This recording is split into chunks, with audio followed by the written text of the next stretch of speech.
nanti bermanfaat buat masyarakat, oh nanti jadi petani ya, menarik menarik. Bikin skripsi TPHP gitu ya. Mungkin aku merasa relate, mungkin kayak sewa mobil, kayak beda prosesnya. Kayak tadi Mary Riana, dia langsung ke orangnya. Oke, halo semuanya, teman-teman Gamada 2022 ya. Salam kenal semuanya, walaupun kita ketemu lewat virtual. Nama aku Anissa Nalasinta, bisa dipanggil Nala. Aku dari TIP Angkatan 2017. Agak tua ya kedengarannya, dari 2022, agak 5 tahun. Sekarang aku kerja jadi market researcher, riset pasar lah ya, untuk istilah bahasa Indonesianya. Aku juga baru lulus tahun 2021 kemarin, baru mulai kerja di Januari 2022. Di kerjaan ini masih agak newbie ya, baru sekitar mungkin 6-7 bulanan. Gambarannya di market research ini tuh kayak apa sih, kok kayak mungkin asing atau mungkin ada yang baru dengar istilah ini gitu. Kalian bisa bayangin kayak bikin skripsi ya, kayak mirip-mirip lah riset dan skripsi gitu. Nah, tapi kalau ini kan dia di market research gitu, jadi lebih ke riset pasar, riset konsumen. Misal kalian mau beli makanan gitu ya, tugasku adalah mengetahui apa sih yang kalian ingin gitu dari sebuah makanan. Misal kalian ingin rasanya semanis apa sih, terus kemasannya semenarik apa sih. Nah, aku adalah seseorang yang mencari tahu keinginan kalian sebagai konsumen, bisa beli suatu produk gitu. Simpelnya kayak gitu sih. Oke, jadi saya di sini Rangga bersama dengan salah satu narasumber kita yaitu Mas. Panggilannya Aap.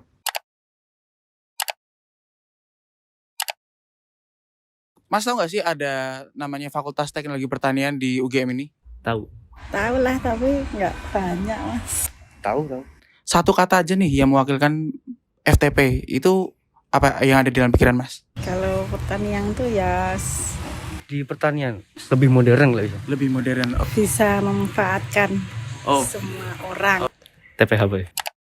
Kan tadi ada 3 orang yang diwawancara ya, kayak sebagian besar mungkin awalnya mereka kayak mikir, tahu teknologi pertanian nggak? Jawabnya, oh pertanian gitu. Tapi lama-lama, waktu mereka ditanya, mereka juga ngarahinnya ke kayak, oh ke teknologinya gitu, nggak cuma ke pertaniannya doang gitu ya.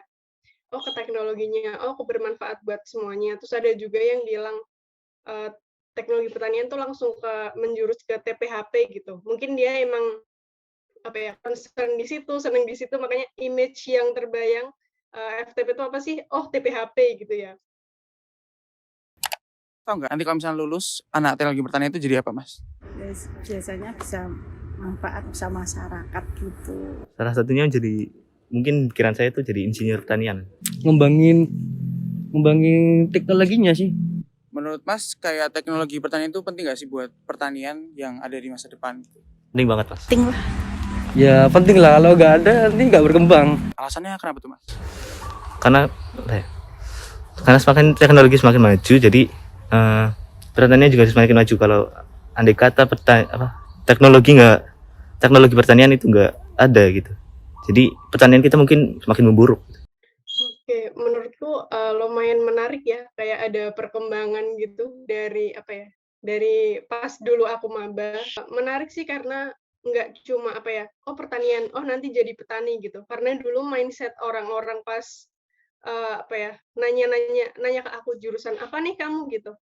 Ini kan aku TIP ya, teknologi industri pertanian gitu. Oh pertanian gitu, langsung yang kayak gitu gitu loh, nggak yang mereka menilik dulu nih, oh teknologinya tuh kayak apa gitu. Terus misal kayaknya mereka juga kurang tentang TPHP tuh apa sih gitu. Kayaknya ya udah pangan sama aja lah pangan pertanian gitu-gitu. Kayak menurutku kayak ada mungkin mindset orang-orang lebih terbuka ya, misalnya kayaknya juga lebih terkenal TP ini sekarang ya, karena akses informasi juga lebih luas gitu, apa ya, lebih tercerahkan, lebih familiar, nggak cuma, oh fakultas tuh nggak cuma pertanian aja, tapi juga, oh ada tuh teknologi pertanian kayak gitu. Terus ada yang ibu-ibu yang diwawancara juga bilang, oh nanti bermanfaat buat masyarakat gitu, kayak insight baru sih, kayak lucu aja nggak cuma, "Oh nanti jadi petani ya? Oh nanti nanam-nanam gitu ya?" Kayak yang on farm gitu sih.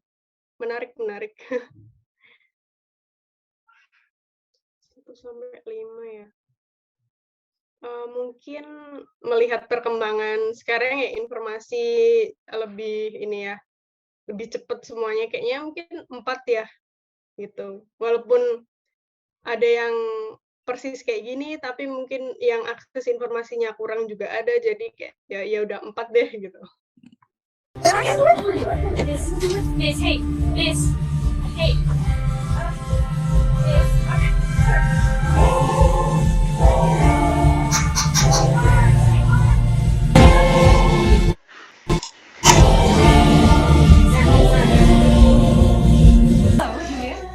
This is Mary. Yeah, this is from the AKS Insurance. Excuse me? Clearance is failing 19 times and succeeding. The trade Manager bilang, agent dapat komisi rata-rata 20% dari setiap deal yang dibuat. Berarti, aku perlu ngumpulin deal dengan nilai $1.500 malam ini. Kalau satu orang invest $300, aku butuh 5 orang. Kalau satu orang $500, berarti cukup 3 orang.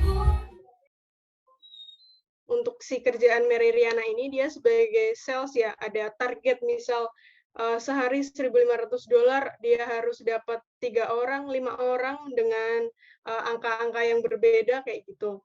Nah, untuk sebenarnya masih ada ini sih rancu ya kalau di masyarakat kayak sales sama marketing tuh hal yang sama kayak gitu. Tapi sebenarnya sales sama marketing tuh beda gitu, kayak beda prosesnya. Misal sales itu dia lebih ke konsumen secara langsung kayak tadi Mary Riana, dia langsung ke orangnya, dia langsung nawarin, dia langsung ke rumah-rumah orang yang konsumen yang mereka tuju gitulah ya, targeted market-nya gitu. Nah, tapi kalau di marketing tuh dia lebih ke analisisnya gitulah, kayak misal kita mau branding apa sih, kayak terus rencana sales ke depan tuh gimana sih, nanti kayak teknisnya orang sales yang ngelakuin kayak gitu. Misal untuk orang sales dia akan lebih kuat di negotiation skill-nya.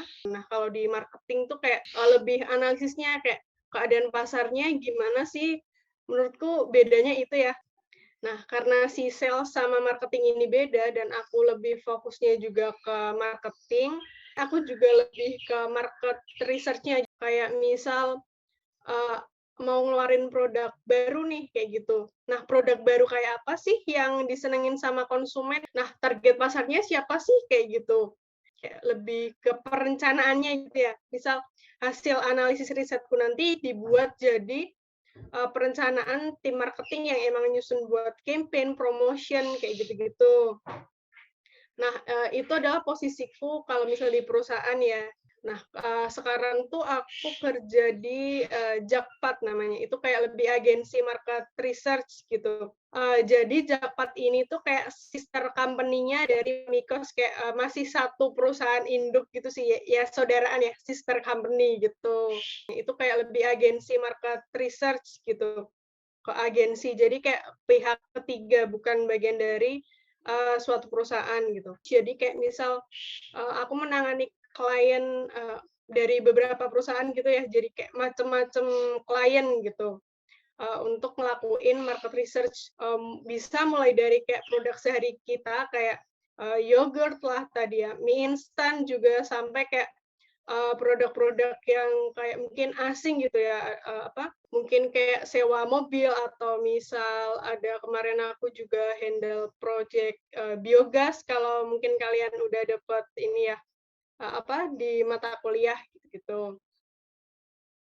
Nah, yang membedakan ya sebenarnya tuh agak-agak susah ya bersaing sama orang-orang yang emang lulusannya misal marketing atau misal statistika yang dibutuhkan di di pekerjaan market research ini gitu. Tapi yang penting adalah ini sih pentingnya kalian bangun portofolio kalian gitu. Kayak kalian emang dari awal jalannya emang cenderung ke misal marketing atau market research gitu ya. Awalnya dulu aku marketing dulu sih, kayak aku masih meraba-raba juga. Aku senangnya apa sih? Apakah benar-benar marketing atau misal oh ternyata di satu titik aku kayak, oh aku lebih sukanya market research nih kayak gitu. Nah, kumpulinlah skill-skill itu jadi portofolio kalian, biar apa ya, kayak nyambung runtut gitu loh, biar nanti orang-orang di HR juga kayak tahu, oh nih anak emang suka di marketing nih, kayak passion di sini nih, kayak gitu. Emang agak susah ya karena background-nya kan TP ya, bukan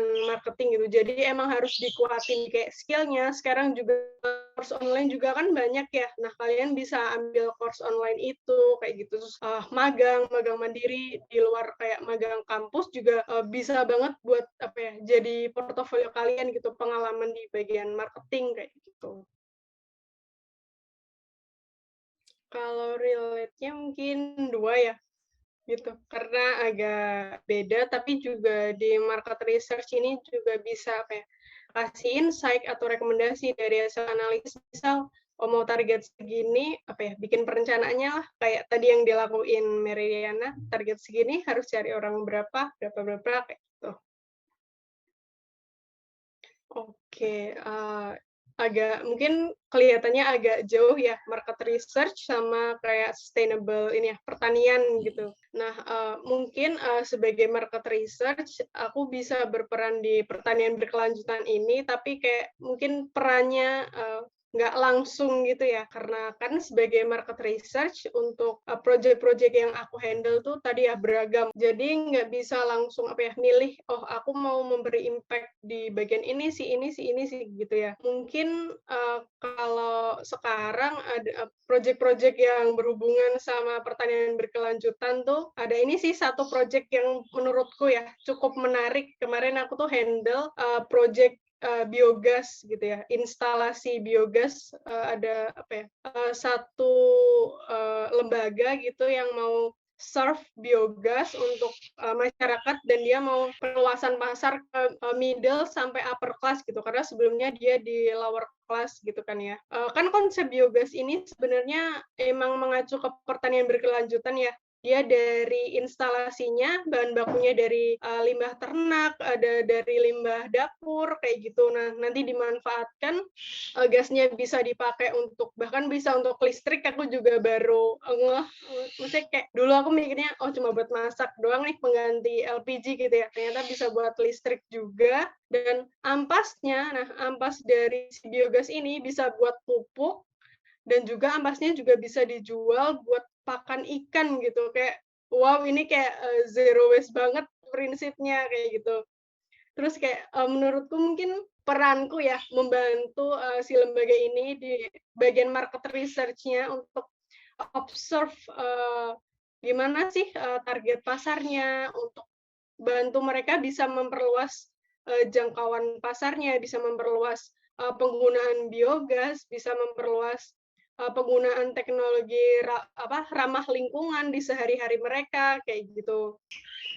Terus kalau misal kita cukupkan cerita biogas ini ya, kita lanjut ke misal marketing secara general gitu. Nah, sekarang kan kalian pasti apa ya, lagi sering denger lah, lagi hype banget kayak produk organik, produk natural kayak gitu. Kayak misal juga menjamur apalagi di Jogja ya, kayak bulk store yang kiowo yang lucu-lucu gitulah ya.